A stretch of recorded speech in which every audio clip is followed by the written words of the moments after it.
50 years on, looking back at the Great Train Robbery on August 8, 1963, 15 thieves pulled off one of the most famous heists of all time, robbing the UK's Royal Mail train and making off with the equivalent of $69 million.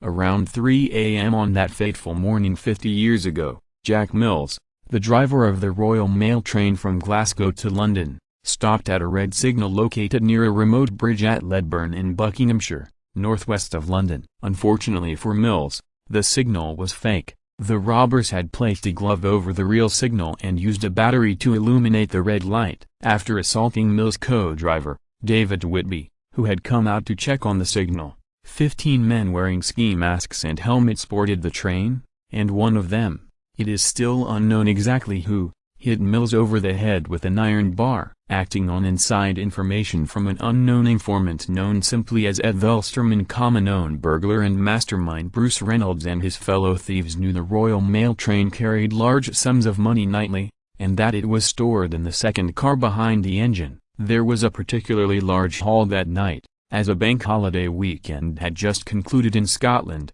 and the thieves were able to load some £2.6 million, the equivalent of £46 million.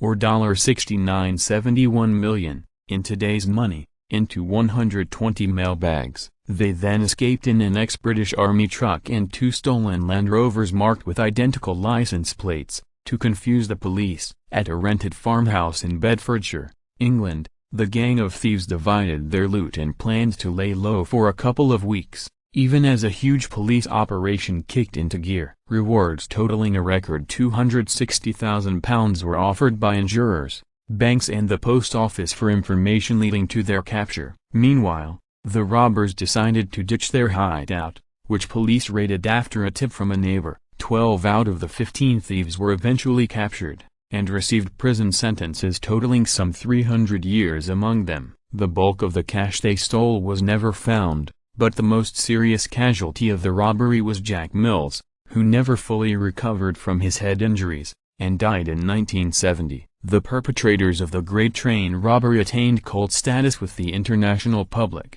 becoming the most famous robbers and outlaws since the Hole-in-the-Wall gang of Butch Cassidy and the Sundance Kid. Bruce Reynolds went on the run in Mexico and Canada with his family and managed to elude capture for 5 years. But was eventually sentenced to 25 years in prison. He served only 10. Ronald O. Buster Edwards also escaped to Mexico for 3 years before giving himself up.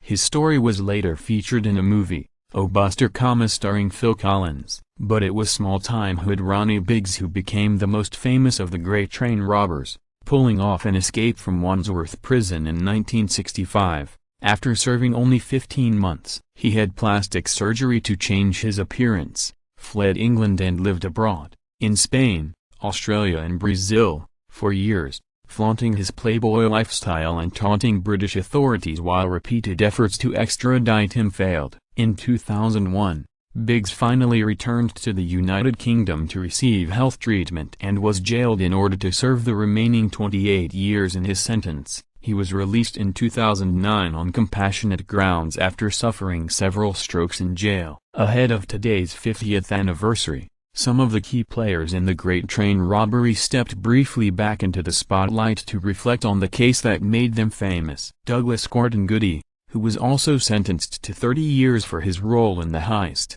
told the UK's Guardian that he will reveal the identity of Ed Velsterman in a documentary airing later this year. Goody and Edwards were the only members of the gang to meet the informant in person, and some authorities apparently viewed Goody, rather than Reynolds, who died earlier this year, as the true mastermind of the robbery. As for Ronnie Biggs, he celebrates his 84th birthday today, and has remained defiant about his participation in the robbery. Though he can no longer speak, Biggs communicated to journalists through a spelling board before the anniversary that he had no regrets about being one of the train robbers. In fact, he said he was proud to have been one of them, stating that I'm one of the few witnesses living or dead to what was the crime of the century. Want more info on the Great Train Robbery?